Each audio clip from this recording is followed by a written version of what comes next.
Welcome back to our third and last session on Judaism. The last time we left off at the year 70 CE, when the Romans had destroyed Jerusalem and the temple, and the Jewish people had dispersed all over the place. So I decided to leave the spot in front of my house and also go into another place. You can see right across from me here is Congregation Beth Shalom in Teaneck, a conservative Jewish congregation. And so I will do this lesson in the Diaspora.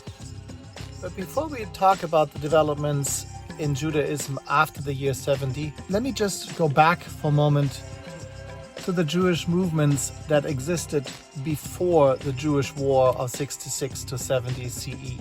From the time after the temple in Jerusalem was rededicated at Hanukkah, you can really identify four main movements within Judaism. That's the Pharisees, the Sadducees, the Essenes, and the Zealots, and a subgroup of the Zealots, the Sicarii.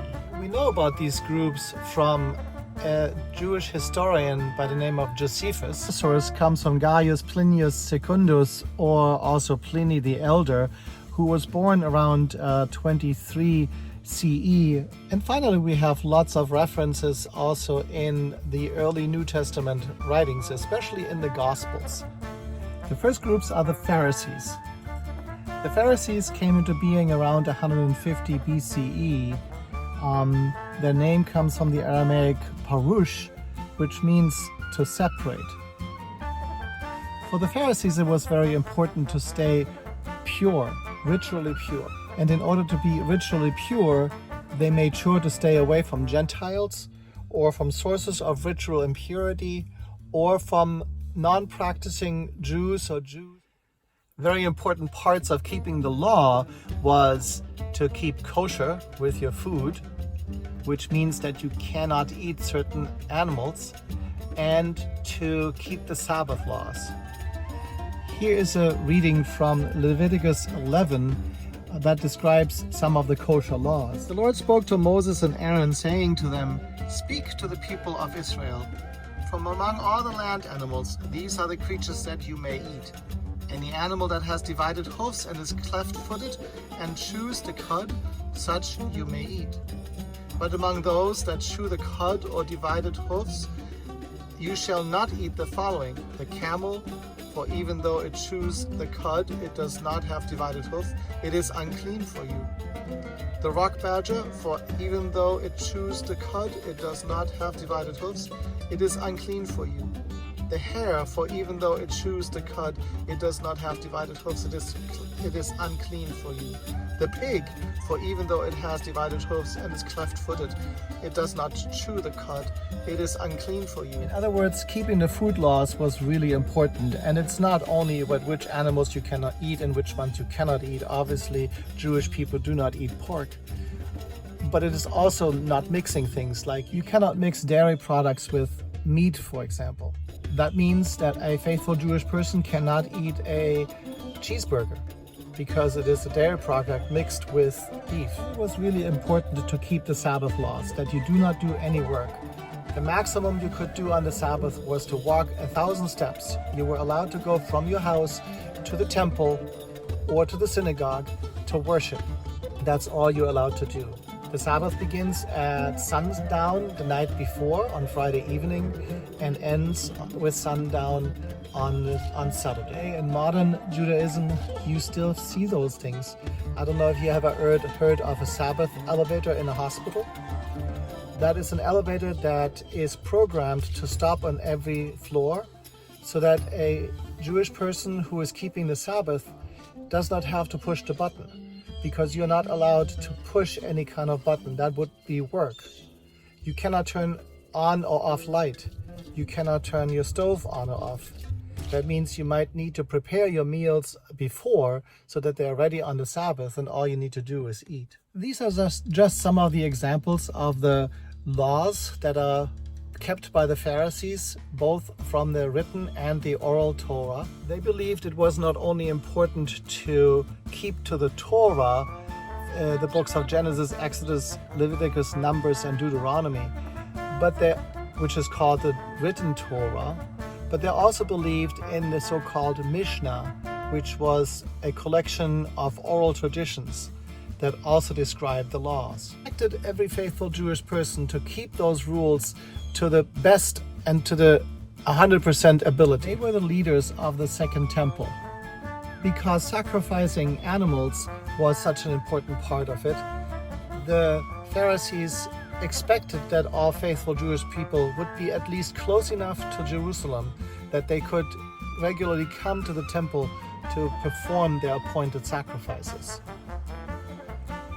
The consequence, of course, is that Jewish people could not live very far from the temple, maybe 2 or 3 days journey, but that would be pretty much the furthest that you could live away from the temple. Jewish people that have moved further away during this period had fallen away from the temple worship and were disregarded by the Pharisees. One thing that the Pharisees did incorporate into their belief system was the idea of an afterlife. The Pharisees believed in some form of resurrection. And this is where the Pharisees were at odds with the Sadducees. The Sadducees were another important group around the temple. There were the aristocrats. They were the leaders, the scribes oftentimes, as they were called. They were highly educated. The high priest oftentimes regarded himself to be a Sadducee, but the Sadducees did not believe in a resurrection or a life after death. That's why they are sad, you see. The Sadducees also believed only in the written Torah. They did not accept the Mishnah, the oral transmission. And as they were very educated as scribes, they were also open to Hellenistic or Greek influence. These are the Essenes. They were fewer in numbers than the Pharisees and Sadducees, but still quite known around the time of the Second Temple. The Essenes lived in communities that abdicated any kind of riches. They practiced voluntary poverty. Also, daily immersions were important. They were called the mikvahs. They practiced asceticism, so they didn't eat very much. And the priests were celibate. In modern times, the Essenes became important through the Dead Sea Scrolls that were discovered in the town of Qumran, the first ones around 1946 and 1947, and then a few more in 1956. The Dead Sea Scrolls might have been a library by the Essenes and contained many manuscripts of the Hebrew scriptures. And then there were the Zealots. They were more of a political movement. They advocated armed resistance and rebellion against the Romans, and it was probably due to them that the First Jewish War began in 66 CE. A subgroup of the Zealots were the Sicarii. They were people that always wore a dagger underneath their coat to be able to defend themselves against Roman soldiers. During the destruction of the temple in Jerusalem in 70 CE, 960 of the Sicarii escaped to the fortress of Masada, where they were 3 years later captured by the Romans, except that the Romans found that each one of them had committed suicide in the Masada in order to avoid slavery among the Romans. With the destruction of the temple in the year 70 CE, all these four groups pretty much came to a crashing end. The only group that survived into the 1st century CE were the Essenes. Most Jewish people dispersed from that point on into many different places in the world, beginning what is called the Diaspora. The destruction of the temple, the main focus of the Pharisees to practice sacrifices and the worship around the temple fell apart, which caused the end of the Pharisaic rule. Life now needed a new center, and that center became the synagogue, a place where Jewish people can gather to read the Torah. Today you still might see a number of Jewish places of worship that call themselves temple, but that does not seem to be quite correct, because the temple is the place where sacrifices take place. And in the modern synagogues, which they really are, that call themselves temple, there are no sacrifices, animal sacrifices. There are gathering places where people gather on the Sabbath or Friday night to read Torah. People dispersed all through the Middle East, through Northern Africa, up into Greece, and eventually into Eastern Europe and Western Europe. Actually, in the 6th century, rabbinical Judaism developed out of the remnants of the Pharisees. Rabbinical Judaism believed also, just like the Pharisees, that Moses received the Torah on Mount Sinai in the written form, and they also believed in the oral tradition that was put down in the Mishnah. The whole body of interpretation and understanding of both the oral and written Torah was put down in the Talmud.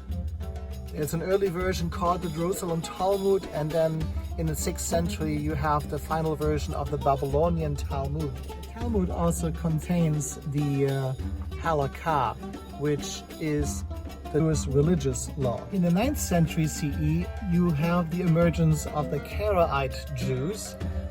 They might have been successors to the Sadducees because they also did not believe in the oral Torah. They only believed that the written Torah was the only valid revelation from God to the Jewish people. Towards the end of the first millennium, with Jewish people all over the ancient world, we also see a division in ethnic communities among the Jewish people. 75% of the Jewish population is called Ashkenazi Jews. They are people mostly in Central Europe, Eastern and Central Europe, and also towards Western Europe, and eventually feeding into the immigrations to the United States. So in the United States, most Jewish people would be Ashkenazi Jews. 20% of the Jewish population are made up of two different groups: the Sephardic Jews that are coming mostly from the Iberian Peninsula, that's Spain and Portugal, and the Mizrahi Jews that are in Northern Africa and the Middle East. You have an important group, only about 5% of the Jewish population, that are Ethiopian Jews called the Beta Israel. Over time, the Ashkenazi Jews split into various denominations or movements. In the 1700s, Israel ben Eliezer founded the Hasidic movement. Hasidims are the pious ones. There are various Hasidic groups today who all trace themselves back to Eastern Europe. Different Hasidic movements came up in different villages, which explains why the Hasidims here in the United States don't necessarily always agree with each other. For example, the Hasidic groups in Williamsburg, Brooklyn do not really talk with the Hasidims that are living on Eastern Parkway. Aside from the Hasidims, there are three different groups that emerged during the Enlightenment. Those are the groups that you still find today, mostly in the United States. They are the Orthodox Jews, the Conservative Jews, and the Reform Jews. Today's Orthodox Jews might be the closest ones to the Pharisees, as for them it is also important to keep the Jewish laws perfectly. Conservative Judaism developed in the 19th century in Germany. Conservative Jews do not believe that the laws are divinely inspired, but that they are more a development of the community, and therefore the halakha are subject to change as the world and the society changes. And then you have the Reform Jewish movement, which is also from Germany during the 19th century, which is the more liberal and progressive part of Judaism. In Reformed synagogues, you will find female rabbis. The only way that you would know that a person is a Reformed Jewish person is when they share with you that they're going to the synagogue. In the 19th century, you also had Zionism coming about. It's a movement that goes across various different denominations, but it is a nationalist movement that advocated for a Jewish state to be reestablished in the land of Israel. A number of Jewish groups did not agree with Zionists that there should be a state reestablished in Israel. But with the arrival of the Holocaust during the 1930s in Hitler Germany, where many Jews suffered huge and great losses, opinion changed to some degree.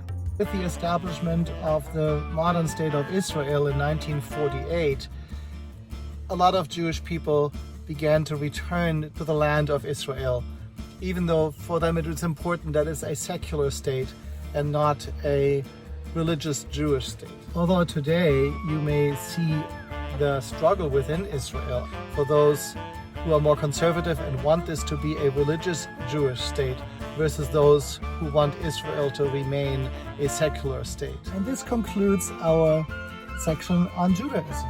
Next time we will consider how Jesus fit into all these Jewish movements at his time and how that gave rise to Christianity.